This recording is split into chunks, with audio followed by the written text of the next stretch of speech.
Buenas, en esta ocasión hablaremos sobre Jonathan Kahler en la introducción a la teoría literaria. Con respecto a este autor, podemos decir que nació en el año 1944. Es licenciado en la Universidad de Harvard y profesor de lengua inglesa en la Universidad de Cornell. Cursó el grado en Artes orientado a Historia y Literatura, licenciándose en 1966. Esos rasgos, son los más importantes a tener en cuenta ahora, en esto de la introducción a la teoría literaria. Este autor busca, que se planteen nuevas maneras de reflexionar sobre las cosas que leemos, con tipos de preguntas nuevas, con ideas más ajustadas a las implicaciones que tienen ciertas preguntas que se plantean en libros que leemos, y que todos los textos no son iguales, que son singulares, que algunos son más ricos que otros, o tienen más potencia, o son ejemplares, revolucionarios, o fundamentales por las razones que se planteen, ¿no? Pero que ciertas obras, sean literarias o no literarias, que pueden estudiarse en conjunto y con métodos parejos, similares, que pueden haber intersecciones entre sí. Y entrándonos en esto, se plantea la literariedad fuera de la literatura.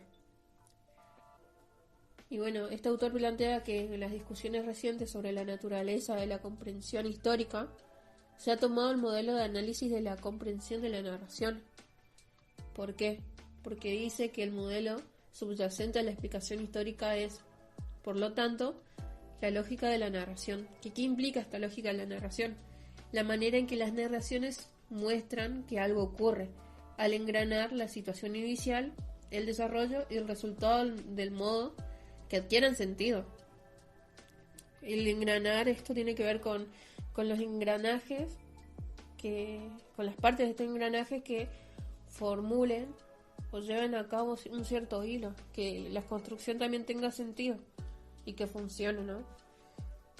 Continúa diciéndonos esto de que el modelo de inteligibilidad histórica es la narración literaria, que es lo que nos gusta leer, recorrimos bastante la lectura, vamos adquiriendo cierta práctica y vamos viendo esto de si tiene sentido, si es coherente o si la historia quedó sin un final, por ejemplo.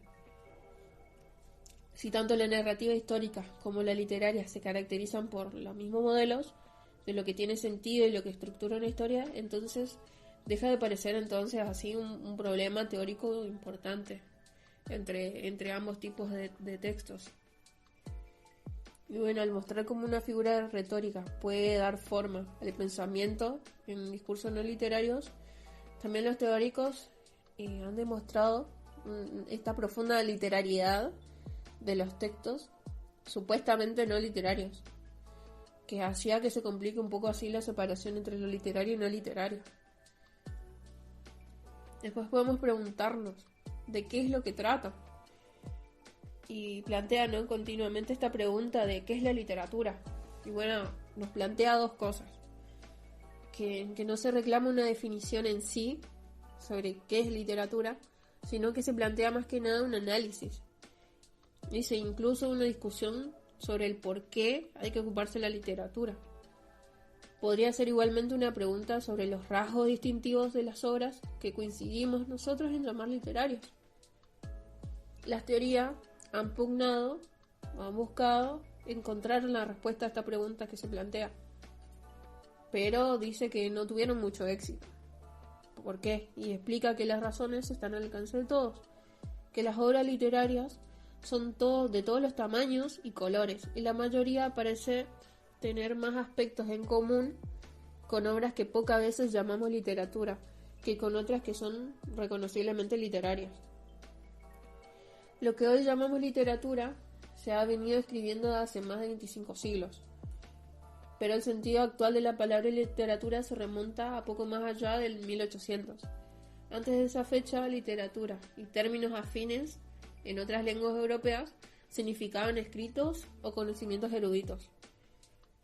Las obras que hoy se estudian como literatura inglesa, española o latina en las escuelas y universidades, antes se consideraban solo ejemplos excelsos, del uso posible del lenguaje y la retórica, y no como un tipo particular en sí de escritura. Eran muestras de una categoría mayor de prácticas ejemplares de escritura y de pensamiento, que incluían el discurso retórico, los sermones, la historia y la filosofía. No se pedía a los estudiantes que los interpretaran en el sentido en que se interpretan hoy las obras literarias, procurando explicar de qué tratan en realidad. Se llevaban a cabo otras tareas, como por ejemplo que los estudiantes memorizaban las obras, estudiaban su gramática, identificaban las figuras retóricas y las estructuras o procedimientos de la argumentación que poseían estos. El sentido actual, el sentido moderno de la literatura en Occidente, entendida como un escrito de imaginación, tiene su origen en los teóricos del romanticismo alemán, de la transición de los siglos XVIII. Y por buscar la fuente concreta en sí, sería el libro que publicó en 1800 la baronesa Madame de Staël, muy cercana a los primeros románticos alemanes de la literatura, considerada en sus relaciones con las instituciones sociales. Pero incluso si nos limitamos a los 2 últimos siglos, la categoría de literatura escapa a nuestra definición. Porque uno se pregunta, ¿no?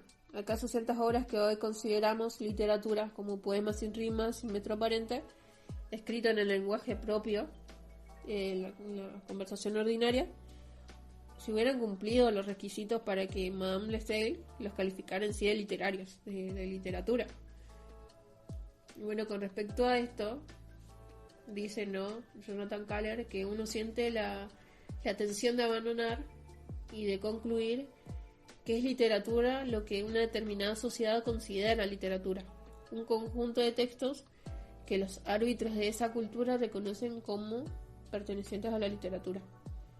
Dice que, desde luego, este tipo de conclusión es totalmente insatisfactoria, digamos, para esta pregunta que nos planteamos al principio, que es la literatura y todo eso.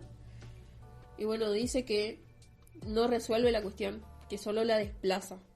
En lugar de preguntarnos qué es la literatura, debemos preguntarnos qué es la literatura. Debemos preguntarnos ahora qué es lo que nos impulsa a nosotros mismos, a los miembros de una sociedad, a tratar algo como literatura. Lo que origina la posibilidad de que estemos ante un texto literario es que no tiene utilidad práctica evidente, pero podemos conseguir ese mismo efecto si sacamos otra frase del contexto en que se clarifica su función. Es una pregunta que nos plantea, ¿no?, Jonathan Kahler. Y bueno, esto dice que sucede con los textos que tienen una relación con forma y contenido, que los que da que pensar. Y bueno, hace presente este interés por las palabras, por cómo se relacionan entre sí, que implican, y especialmente un interés por saber cómo se relacionan lo dicho y la manera en que se dice. Es decir, por estar escrita de esa manera, la frase parece capaz de responder a la idea moderna de poema y al tipo de atención que se asocia hoy con la literatura. No se trata de qué quiere decir el emisor o el autor, sino qué quiere decir el poema, cómo funciona su lenguaje, qué hace el texto en definitiva. ¿Qué nos dice sobre la literatura experimentos como estos? Que tiene que ver con sacar del contexto una frase o unas palabras. Y dice que nos sugieren, en primer lugar, que si se aísla el lenguaje de otros contextos, si se lo separa de otros propósitos, puede ser luego interpretado como literatura, a condición de que posea algunas cualidades que le permitan responder a esa interpretación. Si la lectura del lenguaje descontextualizado, apartado de otras funciones o propósitos, es también en sí un contexto que suscita formas especiales de atención, que es lo que plantea Jonathan Kahler. Así, por ejemplo, el lector de la literatura prestará atención a la complejidad potencial del texto y buscará significados implícitos, sin que ello implique, además, que el enunciado esté exigiendo un comportamiento concreto.